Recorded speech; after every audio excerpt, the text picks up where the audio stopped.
Hello aspirants, welcome to our channel. ఈ రోజు వీడియోలో మనం పర్సంటేజెస్ అనే టాపిక్లో కొన్ని క్వశ్చన్స్ గురించి ఇన్ డీటెయిల్గా డిస్కస్ చేసుకుందాం. So without further delay let's get into the video.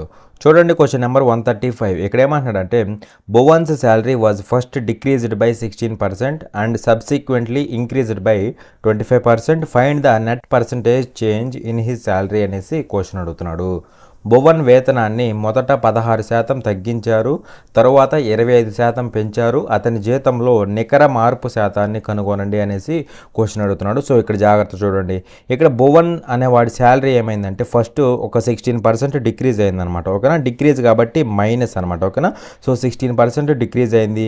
దాని మీద ఇంకేమంటున్నాడు, అండ్ సబ్సిక్వెంట్లీ ఇంక్రీజ్డ్ బై 25%. అంటే సింపుల్గా దీని మీద మళ్ళీ ఇంకొక 25% ఇంక్రీజ్ అయిందనమాట. ఓకేనా, ఇంక్రీజ్ కాబట్టి ప్లస్. అలా శాలరీ అనేది ఫస్ట్ 16% డిక్రీజ్ అయింది, దాని మీద మళ్ళీ ఇంకొక 25% ఇంక్రీజ్ అయిందనమాట. అయితే ఇక్కడ క్వశ్చన్లో మనల్ని ఏం అడుగుతున్నాడు అంటే ఓవరాల్గా శాలరీ అనేది ఎంత పర్సంటేజ్ చేంజ్ అయింది అనేసి క్వశ్చన్ అడుగుతున్నాడు. ఓకేనా, సో సింపుల్గా ఏం చేద్దాం, ఎఫెక్టివ్ పర్సంటేజ్ అప్లై చేస్తే సరిపోతుంది. ఎఫెక్టివ్ పర్సంటేజ్ అంటే ఇది ఏ అనుకో, ఇది బి అనుకో. మరి 2 వాల్యూస్ ఉన్నప్పుడు ఎఫెక్టివ్ పర్సంటేజ్ ఏమవుతుంది, A plus B plus AB by 100. మళ్ళీ ఫార్ములా గుర్తుపెట్టుకోవాల్సిన అవసరం లేదు. సింపుల్గా ఏం చేస్తారు, యాడ్ చేయండి. ఏ ప్లస్ బి అంటే యాడ్ చేయండి, యాడ్ చేసి ప్లస్ మల్టిప్లై చేసి బై 100 వేయండి, సరిపోతుంది. ఓకేనా, సో ప్రతిసారి ఫార్ములా గుర్తుపెట్టుకోకూడదు. ఓకేనా, ఫస్ట్ ప్రాబ్లం కాబట్టి ఇలా చెప్తున్నాను, జాగ్రత్త చూడండి. ఇక్కడ -16 + 25 అంటే ఏమవుతుంది, +9 అవుతుందా, 9 అవుతుంది. మల్టిప్లై చేస్తే ఏమవుతుంది, ఏబి అంటే -16 × 25, -16 × 25. ఈ మల్టిప్లై చేసిన దానికి బై 100 చేయి, సరిపోతుంది. ఓకేనా, సో చూస్తే ఏమవుతుందంటే క్యాన్సిల్ అవుతాయి చూడండి. ఇక్కడ 25 1 టైము, 25 ఇక్కడ 4 టైమ్స్ పోతుంది, 4 1 టైము, 4 ఇక్కడ 4 టైమ్స్ పోతుంది. 9 - 4 అంటే 5 అవుతుంది. 5 నథింగ్ బట్ 5% అనమాట. ఓకేనా, అయితే ఇక్కడ ఇది +5 కాబట్టి ఇంక్రీజ్ అయింది అనేసి చెప్తాం. ఓకే, ఇది +5% కాబట్టి ఇంక్రీజ్ అయింది అనేసి చెప్తాం. ఒకవేళ ఇది నెగిటివ్ వాల్యూ వస్తే డిక్రీజ్ అయింది అని చెప్పేవాళ్ళం. ఓకేనా, సో ఇక్కడ 5% ఇంక్రీజ్ అయింది అనేసి చెప్తాం. That is option D. ఓకేనా, చూడండి, క్వశ్చన్ నెంబర్ 136. ఇక్కడ ఏమంటున్నాడు అంటే the cost of a washing machine is 40% less than the cost of a TV if the cost of the washing machine increases by 18% and that of the TV decreases by 10%. Then what is the change in the total cost of 5 washing machines and 2 TVs అనేసి question అడుగుతున్నాడు. Washing machine ఖరీదు TV ధర కంటే 40% తక్కువ, washing machine ధర 18% పెరిగితే మరియు TV ధర 10% తగ్గినట్లయితే అప్పుడు 5 వాషింగ్ మిషన్లు మరియు 2 టీవీల మొత్తం ధరలో మార్పు ఎంత అనేసి క్వశ్చన్ అడుగుతున్నాడు. ఇక్కడ మనకి 2 ఉన్నాయి, ఏంటి, వాషింగ్ మిషన్ ఒకటి అలాగే టీవీ ఒకటి. అవునా, వాషింగ్ మిషన్ ఒకటి ఉంది అలాగే టీవీ కూడా ఒకటి ఉందన్నమాట. అయితే ఇక్కడ ఏమంటున్నాడు అంటే చూడండి, the cost of washing machine is 40% less than cost of TV అన్నాడు. అంటే వాషింగ్ మిషన్ ప్రైస్ ఏదైతే ఉందో, కాస్ట్ ప్రైస్ ఏదైతే ఉందో అది టీవీ కంటే 40% తక్కువ అనమాట. ఓకేనా, సపోజ్ టీవీది 100% అనుకుంటే అప్పుడు వాషింగ్ మిషన్ది ఎలా ఉండాలి, దీనికంటే 40% తక్కువ, అంటే దీనిది ఇప్పుడు 60% ఉండాలన్నమాట. ఓకేనా, సో అలా ఇప్పుడు కాస్ట్ ప్రైజ్లకి రేషియో కట్టామనుకోండి, కాస్ట్ ప్రైజెస్కి రేషియో కడితే 20 ఇక్కడ 3 టైమ్స్, 20 ఇక్కడ 5 టైమ్స్ పోతుంది. అలా 3:5 అవుతుంది అనమాట. కాస్ట్ ప్రైస్కి రేషియో కడితే 3:5 అవుతుంది. అర్థమైందా? అయితే ఇక్కడ ఏమంటున్నాడు అంటే జాగ్రత్త చూడండి, if the cost of washing machine increases by 18% అనమాట. అంటే ఇక్కడ వాషింగ్ మిషన్ కాస్ట్ ప్రైస్ ఏదైతే ఉందో ఇది 18% ఇంక్రీజ్ అయింది కాబట్టి +18%. అలాగే ఇక్కడ ఏమంటాడు అంటే and that of the TV decreases by 10%. అంటే టీవీ యొక్క కాస్ట్ ప్రైస్ అనేది 10% డిక్రీజ్ అయింది కాబట్టి -10% అయింది. మనల్ని ఏమడుతున్నాడు అంటే ఫైనల్గా what is the change in the total cost of 5 washing machines and 2 TVs. అంటే 5 వాషింగ్ మిషన్లు 2 టీవీలు వీటన్నిటి యొక్క టోటల్ కాస్ట్ అనేది ఎంత % చేంజ్ అయింది అనేసి క్వశ్చన్ అడుగుతున్నాడు. అవునా, అయితే ఇక్కడ వాషింగ్ మిషన్లు ఎన్ని ఉన్నాయి, 5 ఉన్నాయి. మరి ఒక వాషింగ్ మిషన్ యొక్క కాస్ట్ ప్రైస్ అనేది 3 పార్ట్స్ ఉంటే అలాంటివి 5 ఉన్నాయి కాబట్టి ఏమవ్వాలి, 3 × 5 అవ్వాలి. అర్థమైందా? ఒకదాని యొక్క కాస్ట్ ప్రైస్ 3 పార్ట్స్ ఉంటే అలాంటివి 5 ఉన్నాయి కాబట్టి 3 × 5 15 పార్ట్స్ అవ్వాలి. అలా కాస్ట్ ప్రైస్ అనేది ఇది అవుతుంది. అవునా, 5 వాషింగ్ మిషన్స్ది. అలాగే టీవీలు ఎన్ని ఉన్నాయి, టీవీలు 2 ఉన్నాయి. మరి ఒకదానిది 5 ఉంటే అలాంటివి ఎన్ని ఉన్నాయి, 2 ఉన్నాయి కాబట్టి ఇంటూ 2 అవ్వాలి, అలా 10 పార్ట్స్ అవ్వాలి, అలా కాస్ట్ ప్రైజ్లు ఇవి. అయితే ఇక్కడ రేషియో ఉంది కాబట్టి ఈ 5 క్యాన్సిల్ చేయొచ్చా, ఓకేనా. అలా కాస్ట్ ప్రైజ్ రేషియో ఏమైందంటే ఇప్పుడు 3:2 అయిందనమాట. అర్థమైందా. సో ఇప్పుడు ఓవరాల్గా ఎంత పర్సెంట్ చేంజ్ అయింది అన్నాడు కాబట్టి సింపుల్గా మల్టిప్లై చేస్తే 3 ఇంటూ +18 అంటే ఇది +54% అవుతుంది, అవునా. అలాగే 2 ఇంటూ -10 -20% అవుతుంది. మరి వీటిని యాడ్ చేస్తే ఎంత అవుతుంది, +34% అవుతుందా, 34% అవుతుంది. డివైడెడ్ బై ఇక్కడ 3:2 కదా, 3+2 చేసేసాయి. మొత్తం టోటల్ ఎంత 5 పార్ట్స్ కదా, సో 3+2 5 పార్ట్స్, అది బైలో రాసేసాయి. క్యాన్సిల్ చేస్తే ఆన్సర్ అయిపోతుంది.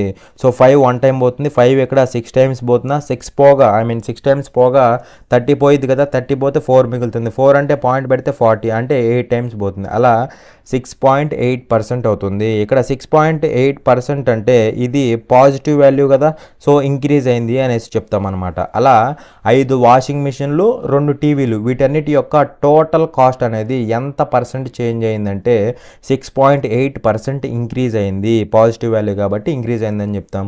ఒకవేళ నెగిటివ్ వస్తే డిక్రీజ్ అయిందని చెప్పేవాళ్ళం, ఓకేనా. సో అలా 6.8% ఇంక్రీజ్ అయిందనమాట, ఓకేనా. ఈ మెథడ్ ఆల్రెడీ చెప్పా. కాన్సెప్ట్ ఆఫ్ డీవియేషన్ వచ్చినప్పుడు ఈ మెథడ్ కూడా దాని పక్కనే చెప్పాను, ఒకసారి వెళ్ళి చూడండి, ఓకేనా. చూడండి క్వశ్చన్ నెంబర్ 137. ఇక్కడ ఏమంటున్నాడు అంటే the price of a bike was increased by 10% and then again increased by 8%. The net percentage increase in the price of the bike is అనేసి క్వశ్చన్ అడుగుతున్నాడు. బైక్ ధరను 10% పెంచగా ఆ తర్వాత మళ్ళీ 8% పెంచారు. బైక్ ధరలో నికర పెరుగుదల శాతం ఎంత అనేసి క్వశ్చన్ అడుగుతున్నాడు. ఇక్కడ బైక్ యొక్క ప్రైస్ అనేది ఫస్ట్ 10% ఇంక్రీజ్ అయింది, అవునా. 10% ఇంక్రీజ్ అయింది, ఆపై మళ్ళీ ఇంకొక 8% ఇంక్రీజ్ అయింది, అంటే దీని మీద ఇంకొక 8% ఇంక్రీజ్ అయింది. అలా గనక ఇంక్రీజ్ అయితే అప్పుడు ఓవరాల్గా ఎంత పర్సంటేజ్ ఇంక్రీజ్ అవుతుంది అనేసి క్వశ్చన్ అడుగుతున్నాడు, అవునా. సో సింపుల్గా ఈ ఎఫెక్టివ్ పర్సంటేజ్ కనుక్కోండి సరిపోతుంది, ఓకేనా. సో ఎఫెక్టివ్ పర్సంటేజ్ అంటే ఏం చేస్తాం, యాడ్ చేయండి. ఫస్ట్ యాడ్ చేస్తే +10 +8 అంటే యాడ్ చేస్తే ఏమవుతుంది, ఇది 18 అవుతుంది. ఇప్పుడు మల్టిప్లై చేయండి, మల్టిప్లై చేస్తే +10 ఇంటూ +8 టోటల్ +80 అవుతుందా, +80. ఈ మల్టిప్లై చేసిన దానికి బై 100. ప్రతిసారి ఫార్ములా గుర్తుపెట్టుకోకూడదు, అందుకే డైరెక్ట్ చెప్తుంది. ఫస్ట్ యాడ్ చేయండి, యాడ్ చేస్తే +18 అవుతుంది, మల్టిప్లై చేస్తే +80 అవుతుంది. ఆ మల్టిప్లై చేసిన దానికి బై 100 చేస్తే సరిపోతుంది, అప్పుడు ఎఫెక్టివ్ పర్సంటేజ్ వస్తుంది అనమాట, ఓకేనా. సో 0 క్యాన్సిల్, ఇది 0.8 అవుతుందా, సో 18.8 అంటే 18.8% అవుతుంది అనమాట ఓవరాల్గా, ఓకేనా. సో ఇది పాజిటివ్ వాల్యూ కాబట్టి ఇంక్రీజ్ అయింది అనేసి చెప్తాం. వాడు కనుక్కోమంది కూడా అదే, ఎంత పర్సెంటేజ్ ఇంక్రీజ్ అయింది అన్నాడు. సో ఎంత పర్సెంటేజ్ ఇంక్రీజ్ అయింది, 18.8% ఇంక్రీజ్ అయింది, ఓకేనా. So that is option C. చూడండి చిన్న కాన్సెప్ట్ ఒకటి ఉంది, అది డిస్కస్ చేసుకుని క్వశ్చన్లోకి అయితే వెళ్దాం, ఓకేనా. చూడండి ఇక్కడ ఒక వాల్యూ ఉంది, అయితే ఇదేమైందంటే ఈ వాల్యూ అనేది X% ఇంక్రీజ్ అయింది. ఫస్ట్ X% ఇంక్రీజ్ అయింది, దాని మీద X% డిక్రీజ్ అయింది అనుకోండి. మళ్ళీ ఫస్ట్ X% ఇంక్రీజ్ అయింది, దాని మీద X% డిక్రీజ్ అయింది మళ్ళీ. ఈ విధంగా అయితే ఓవరాల్గా ఈ వాల్యూ అనేది ఏమవుతుందంటే ఓవరాల్గా డిక్రీజ్ అవుతుంది. ఇలా ఎప్పుడైనా సరే సేమ్ పర్సంటేజ్ ఒకసారి ఇంక్రీజ్ అయ్యి ఇంకోసారి డిక్రీజ్ అయింది అనుకోండి, అప్పుడు ఓవరాల్గా డిక్రీజ్ అవుతుంది. ఎంత పర్సంటేజ్ డిక్రీజ్ అవుతుందంటే X²/100% డిక్రీజ్ అవుతుంది అనమాట. అర్థమైందా. ఇక్కడ డిక్రీజ్ కాబట్టి మైనస్ అనమాట, ఓకేనా. అయితే గుర్తుపెట్టుకోవాల్సింది ఏంటంటే మీరు ఫైనల్గా ఒక వాల్యూ అనేది సేమ్ పర్సంటేజ్ ఒకసారి ఇంక్రీజ్ అయ్యి ఒకసారి డిక్రీజ్ అయితే ఓవరాల్గా వాల్యూ అనేది ఏమవుతుంది, డిక్రీజ్ అవుతుంది. ఎంత పర్సంటేజ్ డిక్రీజ్ అవుతుందంటే X²/100% డిక్రీజ్ అవుతుంది, ఓకేనా. అయితే ఇది ఎలా వచ్చింది అనేసి చాలా మందికి డౌట్ ఉంటుందన్నమాట. ఇది ఎలా వస్తుందంటే ఫస్ట్ ఇది ఇంక్రీజ్ అయింది, తర్వాత డిక్రీజ్ అయింది, ఓవరాల్గా ఎంత పర్సంటేజ్ చేంజ్ అయింది అని తెలుసుకోవాలంటే మనం ఏం చేస్తాం, ఎఫెక్టివ్ పర్సంటేజ్ వాడతాం, అవునా. సో ఎఫెక్టివ్ పర్సంటేజ్ అంటే ఏమవుతుంది, A+B+AB/100 కదా. సో ఈ వాల్యూ కదా. సో ఇది కనుక్కుంటే మనకి ఇది వస్తుంది చూడండి, ఏ బదులు +X, B బదులు -X, మల్టిప్లై చేస్తే -X² అవుతుందా, బై 100 చెయ్యి, చూస్తే ఇది క్యాన్సిల్ అయిపోయి -X²/100 అనమాట. ఇది పర్సంటేజ్ కదా, సో పర్సంటేజ్. సో అలా ఈ వాల్యూ సేమ్ అయినాయా, అవునా కదా. సో అందుకే చెప్పింది ఎప్పుడైనా ఒక వాల్యూ అనేది సేమ్ పర్సంటేజ్ ఒకసారి ఇంక్రీజ్ అయ్యి ఒకసారి డిక్రీజ్ అయింది అనుకోండి, అప్పుడు ఓవరాల్గా డిక్రీజ్ అవుతుంది. ఎంత పర్సంటేజ్ డిక్రీజ్ డిక్రీజ్ అవుతుందంటే x²/100% డిక్రీజ్ అవుతుంది. లేదు ఇదంతా మాకు వద్దనుకుంటే డైరెక్ట్గా ఎఫెక్టివ్ పర్సంటేజ్లో సబ్స్టిట్యూట్ చేసుకోండి. ఓకేనా. సో క్వశ్చన్లోకి వెళ్ళిపోదాం. ఇక్కడ క్వశ్చన్లో ఏమంటున్నాడంటే చూడండి జాగ్రత్తగా. Question number 138. If the salary of an employee is increased by 15% and subsequently reduced by 15%, then what will be the overall percentage reduction in the salary అనేసి క్వశ్చన్ అడుగుతున్నాడు. ఒకవేళ ఒక ఉద్యోగి యొక్క వేతనం 15% పెంచబడి తరువాత 15% తగ్గించినట్లయితే అప్పుడు వేతనంలో మొత్తం తగ్గింపు శాతం ఎంత అనేసి క్వశ్చన్ అడుగుతున్నాడు. అయితే ఇక్కడ ఎంప్లాయ్ ఉన్నాడు, వాడి శాలరీ ఏమైందంటే ఈజ్ ఇంక్రీజ్డ్ బై 15%, అంటే వాడి శాలరీ అనేది ఫస్ట్ 15% ఇంక్రీజ్ అయింది అండ్ సబ్సిక్వెంట్లీ రెడ్యూస్డ్ బై 15%, అంటే దీని మీద మళ్ళీ 15% ఏమైంది, రెడ్యూస్ అయింది, అంటే ఇక్కడ ఒక 15% డిక్రీజ్ అయింది అనమాట. అయితే ఇక్కడ ఏమడుతున్నాడు అంటే క్వశ్చన్లో ఓవరాల్ ఎంత పర్సంటేజ్ చేంజ్ అయింది అనేసి క్వశ్చన్ అడుగుతున్నాడు. మరి నేను చెప్పే ఆల్రెడీ సేమ్ పర్సంటేజ్ ఒకసారి ఇంక్రీజ్ అయ్యి ఒకసారి డిక్రీజ్ అయింది అనుకోండి, అప్పుడు ఓవరాల్గా వాల్యూ అనేది ఏమవుతుంది, ఆల్వేస్ డిక్రీజ్ అవుతుంది అని చెప్పా, ఆల్వేస్ డిక్రీజ్ అవుతుంది అనేసి చెప్పా, అవునా కదా. అయితే ఇది ఎంత పర్సంటేజ్ డిక్రీజ్ అవుతుంది, ఎంత పర్సంటేజ్ డిక్రీజ్ అవుతుంది అంటే x²/100% డిక్రీజ్ అవుతుంది అనేసి చెప్పా, అవునా కదా. సో వేరే x అంటే 15 అనమాట, ఇక్కడ 15 ఇక్కడ 15. సో సబ్స్టిట్యూట్ చేస్తే ఏమవుతుందంటే x² అంటే 225, ఎందుకంటే 15² కదా, సో 225 అవుతుంది బై 100% అనమాట, బై 100%. సో చూస్తే ఇది ఏమవుతుందంటే 2.25%, ఆల్వేస్ ఏమవుతుంది, డిక్రీజ్ అవుతుంది. అలా ఎంత పర్సంటేజ్ రిడక్షన్ ఉంటుందంటే 2.25% రిడక్షన్ అయితే ఉంటుందన్నమాట శాలరీలో. ఓకేనా. లేదంటే మీరు దీన్ని కావాలనుకుంటే ఎఫెక్టివ్ పర్సంటేజ్లో పెట్టుకోండి. ఎఫెక్టివ్ పర్సంటేజ్లో పెట్టినా సరే a+b+ab/100 పెట్టినా సరే మనకి 2.25% రెడ్యూస్ అవుతుంది, ఎందుకంటే మైనస్ వస్తుంది కదా అక్కడ, సో రెడ్యూస్ అవుతుంది అనేసి చెప్తాం. ఓకేనా. చూడండి క్వశ్చన్ నెంబర్ 139. ఇక్కడ ఏమంటున్నాడు అంటే the price of N article was reduced by 15% and it's daily sale increased by 25%, find the net percentage effect on daily sale అనేసి క్వశ్చన్ అడుగుతున్నాడు. ఒక వస్తువు ధర 15% తగ్గింది మరియు దాని రోజువారీ అమ్మకాలు 25% పెరిగాయి, రోజువారీ అమ్మకాలపై నికర శాతం ప్రభావాన్ని కనుగొనండి అనేసి క్వశ్చన్ అడుగుతున్నాడు. ఇక్కడ ఒక ఆర్టికల్ ఉంది, దాని యొక్క ప్రైస్ ఏమైందంటే రెడ్యూస్డ్ బై 15%, అంటే దాని ప్రైస్ ఏమైందంటే 15% రెడ్యూస్ అయింది. అలాగే రెడ్యూస్ చేసిన తర్వాత ఏం చేశాడంటే వీడు సేల్ని ఇంక్రీజ్ చేశాడు, సేల్ ఇంక్రీజ్డ్ బై 25%. ఎంత పర్సంటేజ్ ఇంక్రీజ్ చేశాడంటే 25% ఇంక్రీజ్ చేశాడు.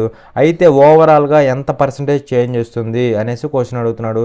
సో సింపుల్గా ఈ ఎఫెక్టివ్ పర్సంటేజ్ కనుక్కుంటే సరిపోతుంది, ఎందుకంటే ప్రైస్ అనేది 15% డిక్రీజ్ అయింది, దాని మీద వీడేం చేశాడు, సేల్ని ఇంక్రీజ్ చేశాడు. సేల్ని ఎంత పర్సంటేజ్ ఇంక్రీజ్ చేశాడు అంటే 25% ఇంక్రీజ్ చేశాడు, అప్పుడు ఓవరాల్గా ఎంత పర్సంటేజ్ చేంజ్ వస్తుంది అనేసి క్వశ్చన్ అడుగుతున్నాడు. ఓకేనా. సో చూస్తే ఇప్పుడు ఎఫెక్టివ్ పర్సంటేజ్ అంటే ఏం చేయాలి, ఫస్ట్ యాడ్ చేయండి, యాడ్ చేస్తే -15 + 25 యాడ్ చేస్తే ఏమవుతుంది, +10 అవుతుందా, 10 అవుతుంది. అలాగే మల్టిప్లై చేస్తే ఏమవుతుందంటే -15 × 25 మల్టిప్లై చేస్తే -15 × 25 అవుతుంది. ఈ మల్టిప్లై చేసిన దానికి బై 100 చేయండి సరిపోతుంది. ఓకేనా. సో అప్పుడు ఓవరాల్ పర్సంటేజ్ చేంజ్ అనేది వచ్చేస్తుంది. 25 1 టైమ్, 25 ఇక్కడ 4 టైమ్స్ పోతుంది, 4 1 టైమ్, 4 ఇక్కడ 3 టైమ్స్ పోతుందా, 4 3 12 పోగా 3 మిగులుతుంది. 3లో 3/4 అంటే ఏమవుతుంది, 0.75 అనమాట. ఓకేనా. 3/4 అంటే 0.75 అవుతుంది. ఇది 10 - 3.75 దట్ ఈజ్ ఈక్వల్ టు 6.25 అవుతుందా, 6.25 పాజిటివ్ వాల్యూ కాబట్టి 6.25% ఇంక్రీజ్ అయింది అనేసి చెప్తాం అనమాట. ఓకేనా. 6.25% increase, that is option A. ఓకేనా. చూడండి క్వశ్చన్ నెంబర్ 140. ఇక్కడ ఏమంటున్నాడంటే a number was increased by 40% and then decreased by 40%, the net change in the number in percentage is అనేసి క్వశ్చన్ అడుగుతున్నాడు. ఒక సంఖ్యను 40% పెంచారు మరియు తర్వాత 40% తగ్గించారు, శాతంలో సంఖ్య యొక్క నికర మార్పు ఎంత అనేసి క్వశ్చన్ అడుగుతున్నాడు. సో ఇక్కడ ఒక నెంబర్ ఉంది, అదేమైందంటే ఫస్ట్ ఇంక్రీజ్డ్ బై 40%, ఇదేమైందంటే ఫస్ట్ ఒక 40% ఇంక్రీజ్ అయింది. ఓకేనా. అండ్ దెన్ డిక్రీజ్డ్ బై 40%, అంటే దీని మీద మళ్ళీ 40% డిక్రీజ్ అయిందనమాట. అయితే ఇక్కడ ఏమంటున్నాడు అంటే ఓవరాల్గా ఎంత పర్సంటేజ్ చేంజ్ అయింది అనేసి క్వశ్చన్ అడుగుతున్నాడు. చాలామంది ఇక్కడ ఇచ్చిన ఆప్షన్స్కి టెంప్ట్ అయిపోయి ఏం చేస్తారంటే +40 -40 క్యాన్సిల్ చేస్తారు, ఎందుకంటే ఓవరాల్ అన్నాడు కదా. సో ఓవరాల్ అన్నాడు కాబట్టి +40 కనపడుతుంది, -40 కనపడుతుంది, క్యాన్సిల్ చేసి అవతల పడేసి నో చేంజ్ అనేసి పెట్టేవాళ్ళు కూడా ఉంటారు. ఓకేనా. సో అలా పెట్టారంటే మైనస్ పడిపోతుంది. ఓకేనా. సో దీన్ని మరి ఎలా చేయాలంటే నార్మల్ మనం చేసే ప్రొసీజరే, కాకపోతే ఎగ్జామ్ హడావుల్లో మనం కన్ఫ్యూజ్ అవ్వడానికి ఛాన్స్ ఉంది కాబట్టి చెప్తున్నా, ఓకేనా. ఎందుకంటే ఇక్కడ ఆప్షన్ ఇచ్చాడు క్లియర్గా నో చేంజ్ అని, అందుకోసం వీళ్ళు ఏం చేస్తారు, ఇది క్యాన్సిల్ చేసేసి నో చేంజ్ అని పెడతారు, ఓకేనా.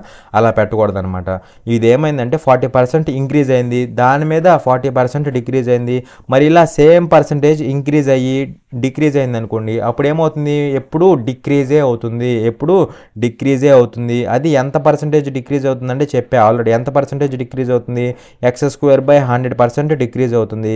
వేరే x అంటే 40 అనమాట, సేమ్ పర్సంటేజ్ కదా 40² అంటే ఏమవుతుంది, 40² అంటే 1600 అవుతుంది, అవునా. 1600 అవుతుంది బై 100% అనమాట, ఓకేనా. సో 0000 క్యాన్సిల్, 16% అవుతుంది. ఏమవుతుంది, డిక్రీజ్ కాబట్టి డిక్రీజ్ అనమాట. సో 16% డిక్రీజ్ ఎక్కడ ఉంది, ఆప్షన్ డి. అంతేకాని నో చేంజ్ ఉంది కదా అందుకని ఈ రెండు క్యాన్సిల్ చేసేసి నో చేంజ్ పెట్టొచ్చు అనేసి అనుకోకూడదు అనమాట, ఓకేనా. చూడండి క్వశ్చన్ నెంబర్ 141. ఇక్కడ ఏమంటున్నాడంటే the prize of a mobile if first decreased by 20% and then increased by 10% the net change in the price will be అనేసి క్వశ్చన్ అడుగుతున్నాడు. మొబైల్ ధర మొదట 20% తగ్గి తరువాత 10% పెరిగింది, ధరలో నికర మార్పు ఎంత అనేసి క్వశ్చన్ అడుగుతున్నాడు. సో జాగ్రత్త చూడండి, ఇక్కడ మొబైల్ యొక్క ప్రైస్ అనేది ఏమైంది, ఫస్ట్ 20% డిక్రీజ్ అయింది, అవునా. సో -20%. దీని మీద మళ్ళీ ఏమైంది, అండ్ దెన్ ఇంక్రీజ్డ్ బై 10%. దీని మీద మళ్ళీ ఏమైందంటే ఒక 10% ఇంక్రీజ్ అయిందనమాట, ఓకేనా. అయితే ఓవరాల్గా ప్రైస్ అనేది ఎంత పర్సంటేజ్ చేంజ్ అయింది అనేసి క్వశ్చన్ అడుగుతున్నాడు. సో ఓవరాల్గా ఎంత పర్సంటేజ్ చేంజ్ అయిందో తెలియాలంటే ఏం చేయాలి, ఎఫెక్టివ్ పర్సంటేజ్ కనుక్కోండి. ఎఫెక్టివ్ పర్సంటేజ్ కనుక్కుంటే ఏమవుతుందంటే ఫస్ట్ ఏం చేయాలి, ఎఫెక్టివ్ పర్సంటేజ్ కోసం యాడ్ చేయండి. యాడ్ చేస్తే -20 + 10 ఎంత అవుతుంది, -10 అవుతుంది. ఇప్పుడు మల్టిప్లై చేయండి. మల్టిప్లై చేస్తే -20 × 10 అంటే -200 అవుతుంది, లేదంటే -20 × 10 అలా అయినా రాసుకోవచ్చు. ఈ మల్టిప్లై చేసిన దానికి బై 100 చేస్తే ఓవరాల్ పర్సంటేజ్ వస్తుంది అనమాట, ఎఫెక్టివ్ పర్సంటేజ్, అవునా. సో 0000 క్యాన్సిల్, 0000 క్యాన్సిల్ అయిపోయి -10 -2 అవుతుంది, అంటే -12% అవుతుంది అనమాట, ఓకేనా. సో మైనస్ అంటే డిక్రీజ్ అయింది అనేసి చెప్తాం. అంటే ఇక్కడ ఓవరాల్గా ప్రైస్ అనేది ఎంత పర్సంటేజ్ చేంజ్ అయిందంటే 12% డిక్రీజ్ అయింది. అయితే ఇక్కడ డిక్రీజ్ ఇంక్రీజ్ ఇవ్వాలి, జస్ట్ 12% ఇచ్చాడు అనమాట, ఓకేనా. ఆప్షన్ సి అనమాట. చూడండి క్వశ్చన్ నెంబర్ 142. అయితే ఇది సాల్వ్ చేయాలంటే మనకి రిలేషన్ అయితే తెలియాలన్నమాట. ఏంటి ఆ రిలేషన్ అంటే daily earnings is equal to working hours into wages per hour అనమాట, ఓకేనా. ఇది రిలేషన్ అనమాట. ఇక్కడ వేజెస్ పర్ అవర్ అంటే మీనింగ్ ఏంటంటే ఒక గంటకి ఎంత కూలో అది అనమాట, ఒక గంటకి కూల్ ఎంతో అది అనమాట. వర్కింగ్ అవర్స్ అంటే ఎన్ని గంటలు వర్క్ చేస్తారో అది, దట్ ఈజ్ ఈక్వల్ టు ఈ రెండింటి యొక్క ప్రోడక్ట్ దేనికి ఈక్వల్ అవుతుంది అంటే డైలీ ఎర్నింగ్స్ అనమాట, ఓకేనా. చిన్న ఎగ్జాంపుల్ చెప్తా మీకే అర్థమవుతుంది. సపోజ్ ఒక గంటకి కూలీ 100 రూపాయలు అనుకోండి, ఒక గంటకి కూలి ఎంత అంటే 100 రూపాయలు. అలా వీడు ఒక 8 అవర్స్ వర్క్ చేసాడు అనుకోండి, ఒక కూలీ 8 అవర్స్ వర్క్ చేసాడు అనుకోండి, అప్పుడు వాడికి టోటల్ డైలీ ఎర్నింగ్స్ ఏమవుతాయి అంటే 800 అవుతాయి, ఓకేనా. ఒక గంటకి కూలి ఎంత అంటే 100 రూపాయలు. అలా వీడు 8 అవర్స్ వర్క్ చేశాడు, 8 అవర్స్ వర్క్ చేస్తే టోటల్ ఎర్నింగ్స్ ఏమవుతాయి, డైలీ ఎర్నింగ్స్ 800 రూపీస్ అయితే అవుతాయి అనమాట, ఓకేనా. అది రిలేషన్. అయితే ఇక్కడ క్వశ్చన్ చూడండి, క్వశ్చన్లో ఏమంటున్నాడంటే a man's working hours per day were increased by 35%. Working hours ఏమైనాయి, 35% ఇంక్రీజ్ అయ్యాయి, అవునా కదా, 35% ఇంక్రీజ్ అయ్యాయి. And his wages per hour were decreased by 25%. Wages per hour ఇవేమైనాయి అంటే డిక్రీజ్డ్ బై 25% అంటున్నాడు. అయితే ఇక్కడ మనల్ని ఏమడుతున్నాడు అంటే by what percentage were his daily earnings by what percentage were his daily earnings increased అంటున్నాడు. అంటే ఈ డైలీ ఎర్నింగ్స్ అనేవి ఎంత పర్సంటేజ్ ఇంక్రీజ్ అయినాయి అనేసి క్వశ్చన్ అడుగుతున్నాడు. మరి ఇక్కడ ఈ రెండు మల్టిప్లై అవుతున్నాయి, అలాగే ఇవి చేంజ్ అవుతున్నాయి, అవునా కదా, ఇవి చేంజ్ అవుతున్నాయి. మరి ఈ రెండు మల్టిప్లై అవుతూ చేంజ్ అవుతున్నాయి కాబట్టి వీటి మీద డిపెండ్ అయిన ఈ వాల్యూ కూడా చేంజ్ అవుతుంది. అది ఎంత పర్సంటేజ్ చేంజ్ అవుతుందంటే సింపుల్గా ఈ రెండింటికి ఎఫెక్టివ్ పర్సంటేజ్ కడితే సరిపోతుంది. మల్టిప్లికేషన్ ఉన్నప్పుడు డైరెక్ట్గా ఈ రెండింటికి ఎఫెక్టివ్ పర్సంటేజ్ కడితే ఇది ఎంత పర్సంటేజ్ చేంజ్ అయిందో తెలిసిపోతుంది, ఇది ఎంత పర్సంటేజ్ చేంజ్ అయిందో తెలిసిపోతుంది అనమాట, ఓకేనా. సో ఎఫెక్టివ్ పర్సంటేజ్ కట్టాలంటే ఏం చేయాలి, సింపుల్గా యాడ్ చేయండి. ఫస్ట్ యాడ్ చేస్తే 35 - 25 ఎంత అవుతుంది, యాడ్ చేస్తే 10 అవుతుందా, 10 అవుతుంది. అలాగే మల్టిప్లై చేయండి, మల్టిప్లై చేస్తే 35 × -25 ఆ మైనస్ ముందుకు వస్తుందా, సో -35 × -25 కదా, సో మైనస్ ముందుకు వచ్చింది, 35 × 25.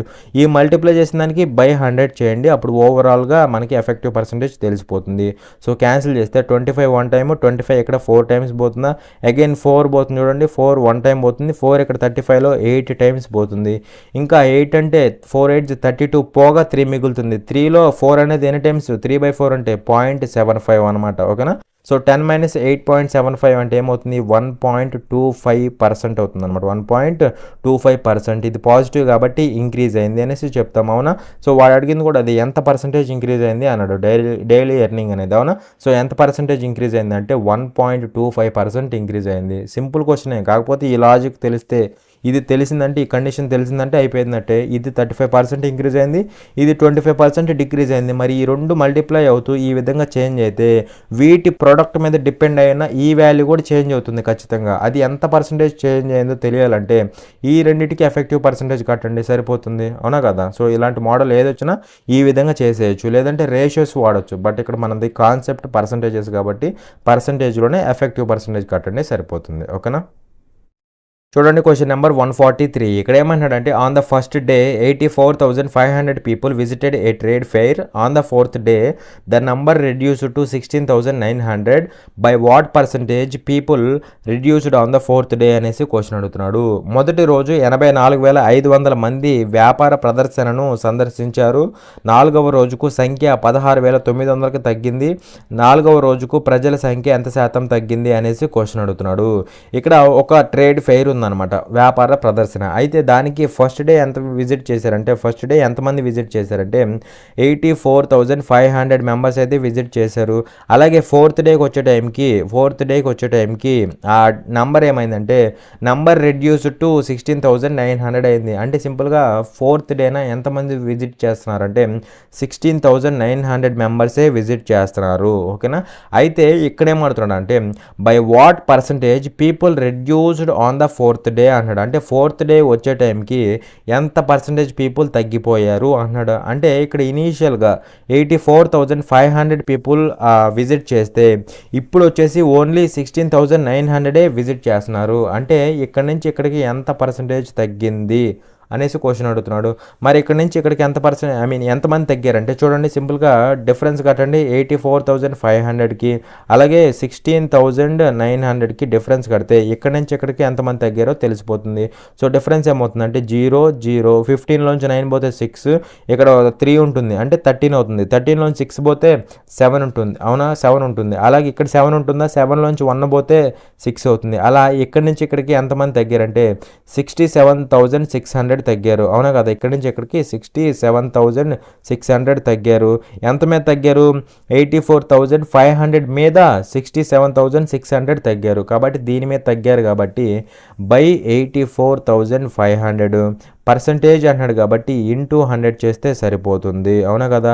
సో సింపుల్గా డిజిటల్ సమ్ అప్లై చేద్దామా. సో డిజిటల్ సమ్ అప్లై చేస్తే ఏమవుతుందంటే చూడండి 0000 క్యాన్సిల్ అయిపోతుందా. సో డిజిటల్ సమ్ అప్లై చేస్తే 5 4 9 అవుతుంది, పక్కన పడేస్తే ఇంకా ఇక్కడ డిజిటల్ సమ్ 8 అయిపోతుంది.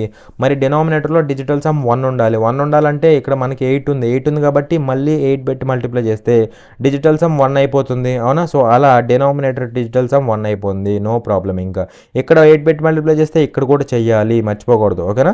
అలాగే ఇక్కడ చూస్తే 6 + 7 + 6 ఏమవుతుంది, టోటల్ 12 19 అవుతుందా. 19 అంటే 9 క్యాన్సిల్ అయిపోయి 1 అవుతుందా. అలా దీని డిజిటల్ సమ్ ఏమవుతుందంటే ఈ మొత్తాన్ని డిజిటల్ సమ్ 1 అయిపోతుంది, అవునా. సో పైన ఏమవుతుందంటే 8 × 1 × 1, అవునా కదా. సో డిజిటల్ సమ్ 8 అవుతుంది. మరి డిజిటల్ సమ్ 8 ఎక్కడ ఉంటే అదే మన ఆప్షను.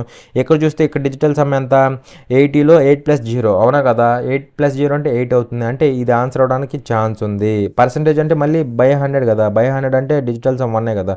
So no problem. అలాగే ఇక్కడ చూస్తే 0 అంటే మనకి ఇది డిజిటల్ సమ్ 9 కానీ 0 కానీ అవుతుంది. సో మనకు కావాల్సింది 8 కాబట్టి రాంగ్ ఆప్షన్. అలాగే ఇక్కడ చూస్తే 7 + 5 అంటే 12 అవుతుంది. 12 అంటే 1 + 2 3 అవుతుంది. మనకు కావాల్సింది 8. So this is also wrong option. ఇక్కడ 2 అవుతుంది, రాంగ్ ఆప్షన్. మనకి 8 ఉన్న డిజిటల్ సమ్ ఆప్షన్ ఏది, ఆప్షన్ ఏ అనమాట, ఓకేనా. చూడండి క్వశ్చన్ నెంబర్ 144. ఇక్కడ ఏమంటాడంటే a shopkeeper cheats to the extent of 10% while buying as well as while selling while he was eventually caught and punished at what percent was he gaining till then అనేసి question అడుగుతున్నాడు.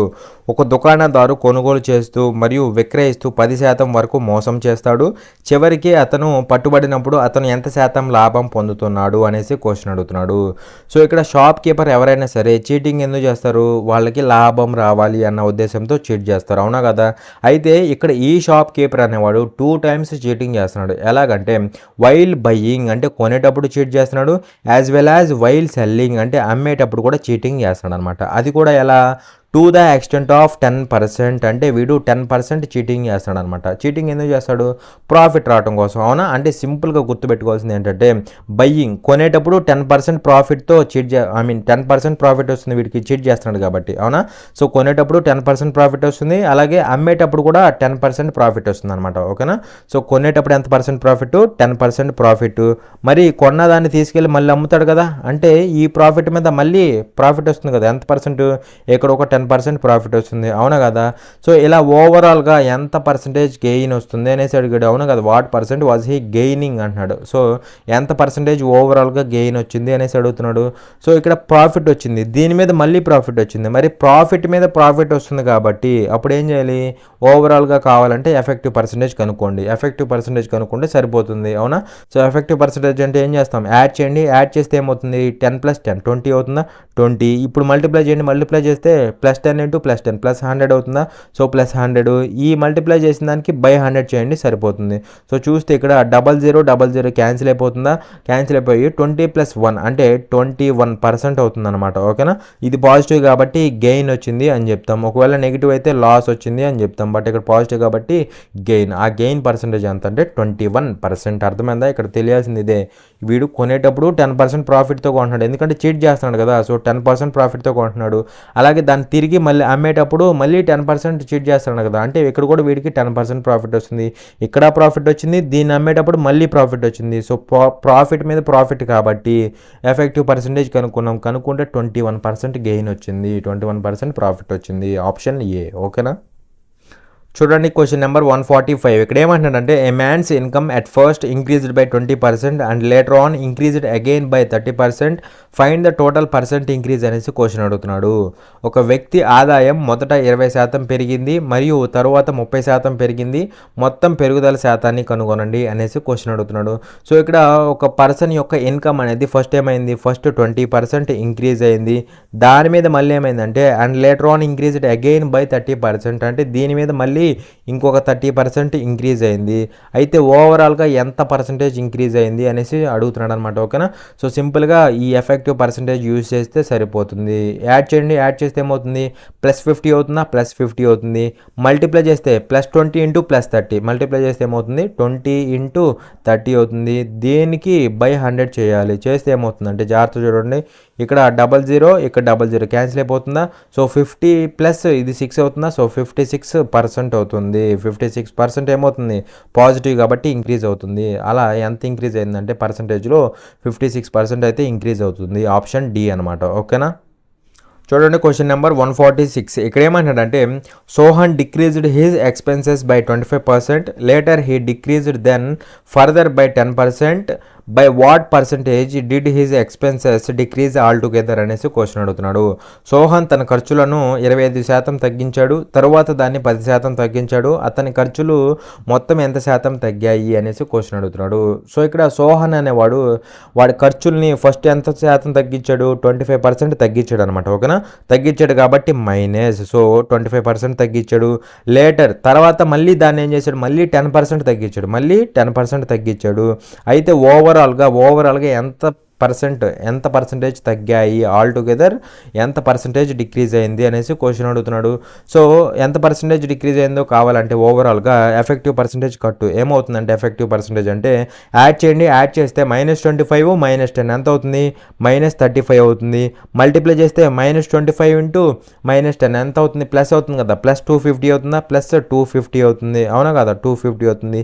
ఈ multiply చేసిన దానికి by 100 చేస్తే సరిపోతుంది, అవునా. So ఓవరాల్గా ఏమవుతుంది అంటే 0 క్యాన్సిల్ అయిపోయి ఇదేమవుతుంది -35 + 2.5 అవుతుందా, 2.5 అంటే సింపుల్గా ఇది ఏమవుతుంది -32.5% అవుతుంది అనమాట, ఓకేనా. అంటే సింపుల్గా 32.5% ఏమైంది, మైనస్ కాబట్టి డిక్రీజ్ అయింది. సో ఎంత పర్సెంటేజ్ డిక్రీజ్ అయిందంటే ఏమవుతుంది, 32.5% డిక్రీజ్ అయింది అనేసి చెప్తాం, దట్ ఈజ్ ఆప్షన్ ఏ, ఓకేనా. చూడండి క్వశ్చన్ నెంబర్ 147. ఇక్కడ ఏమంటున్నాడంటే a number is first decreased by 5% and then increased by 5%, what will be the net increase or decrease అనేసి క్వశ్చన్ అడుగుతున్నాడు. ఒక సంఖ్యను మొదట 5% తగ్గిస్తారు, ఆపై 5% పెంచుతారు, నికర పెరుగుదల లేదా తగ్గింపు శాతం ఎంత అనేసి క్వశ్చన్ అడుగుతున్నాడు. ఇక్కడ ఒక నెంబర్ ఉంది, దాన్ని ఫస్ట్ ఏం చేస్తారంటే 5% డిక్రీజ్ చేస్తారు, అంటే 5% తగ్గిస్తారు. దాని మీద మళ్ళీ ఏం చేస్తారంటే మళ్ళీ అండ్ దెన్ ఇంక్రీజ్డ్ బై 5%, అంటే దీని మీద మళ్ళీ 5% ఇంక్రీజ్ చేస్తారు. అయితే ఓవరాల్గా ఎంత పర్సంటేజ్ ఇంక్రీజ్ అయింది లేదా ఎంత పర్సంటేజ్ డిక్రీజ్ అయింది అనేసి క్వశ్చన్ అడుగుతున్నాడు. సో ఇలా సేమ్ పర్సంటేజ్ ఒకసారి ఇంక్రీజ్ ఒకసారి డిక్రీజ్ అయింది అనుకోండి, అప్పుడు ఓవరాల్గా ఏమవుతుంది, ఆ వాల్యూ అనేది ఓవరాల్గా ఏమవుతుందని చెప్పాను, డిక్రీజ్ అవుతుందని చెప్పాను, అవునా కదా. సేమ్ పర్సంటేజ్ ఒకసారి ఇంక్రీజ్ ఒకసారి డిక్రీజ్ అయింది అనుకోండి, అది ముందు వెనక ఎలా అయినా అవ్వచ్చు, ఫస్ట్ ఇంక్రీజ్ తర్వాత డిక్రీజ్, లేదా ఫస్ట్ డిక్రీజ్ తర్వాత ఇంక్రీజ్ ఎలా అయినా ఉండొచ్చు. అలా సేమ్ పర్సంటేజ్ ఒకసారి ఇంక్రీజ్ ఒకసారి డిక్రీజ్ అయితే ఓవరాల్గా వాల్యూ అనేది డిక్రీజ్ అవుతుంది. ఆ డిక్రీజ్ అనేది ఎంత పర్సంటేజ్ ఉంటుంది, x²/100% ఉంటుంది, అవునా కదా.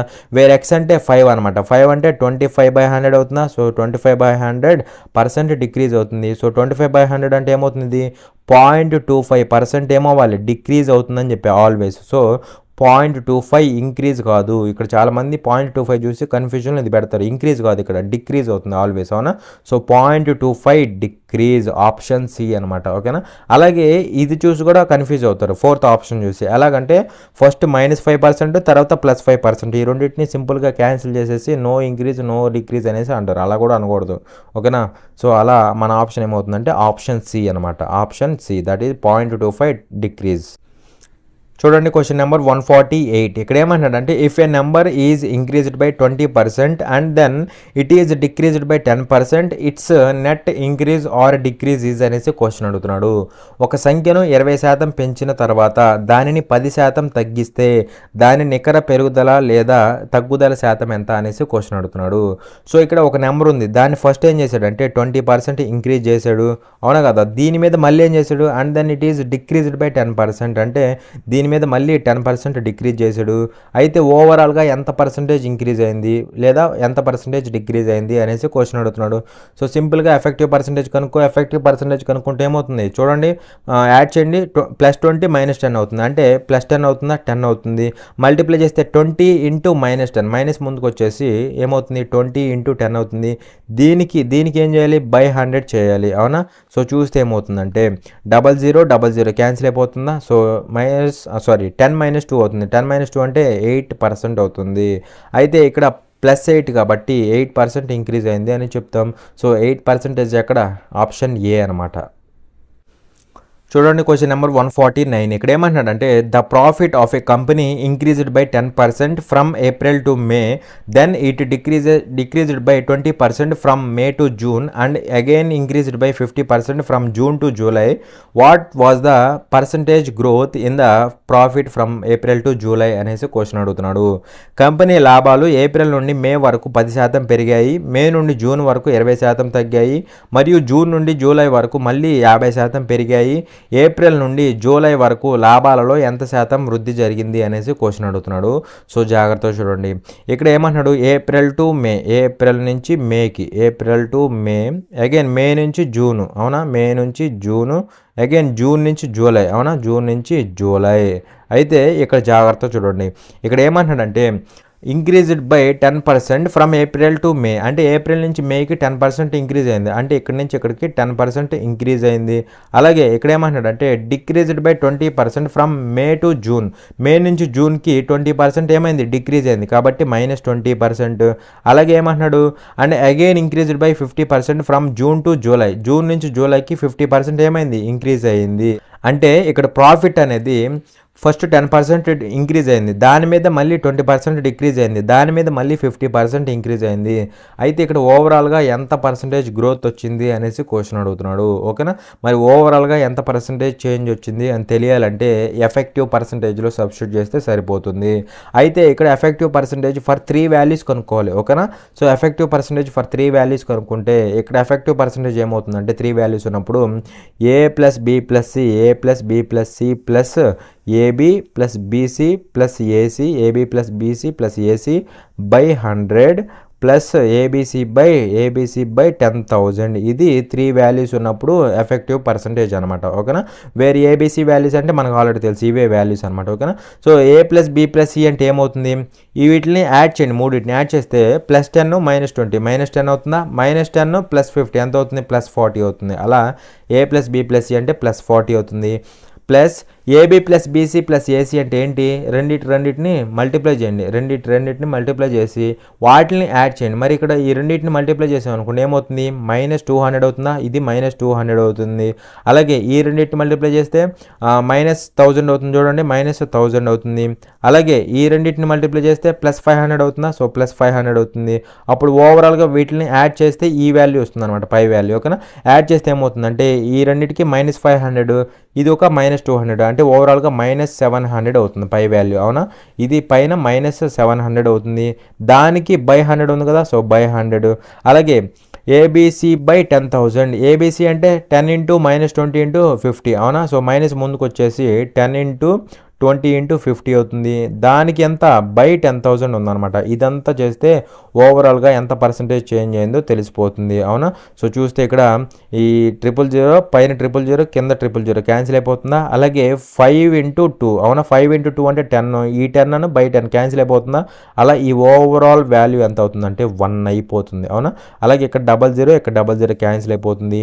40 - 7 - 1 అనమాట. అంటే 40 - 8 కదా, సో 40 - 8 అంటే 32% అనమాట. ఓకేనా. ఇది పాజిటివ్ వాల్యూ కాబట్టి ఇంక్రీజ్ అయింది అనేసి చెప్తాం. అలా ప్రాఫిట్లో ఓవరాల్గా ఎంత పర్సంటేజ్ గ్రోత్ వచ్చిందంటే 32% గ్రోత్ వచ్చిందనమాట. ఓకేనా. ఇది 3 వాల్యూస్ ఉన్నప్పుడు ఎఫెక్టివ్ పర్సంటేజ్ ఫార్ములా అనమాట. ఇది simple formula, A plus B plus C plus AB plus BC plus AC by 100 plus ABC by 10,000. ఇది సింపుల్ ఫార్ములా. దీంట్లో సబ్స్టిట్యూట్ చేస్తే ఓవరాల్గా ఎంత పర్సంటేజ్ చేంజ్ వచ్చిందో తెలిసిపోతుంది. ఓకేనా. సో ఇంతవరకు కాన్సెప్ట్ అనేది క్లియర్ అనుకుంటున్నాను. For more such free videos, subscribe to our channel, like, share and comment. Thanks for watching. Jai Hind.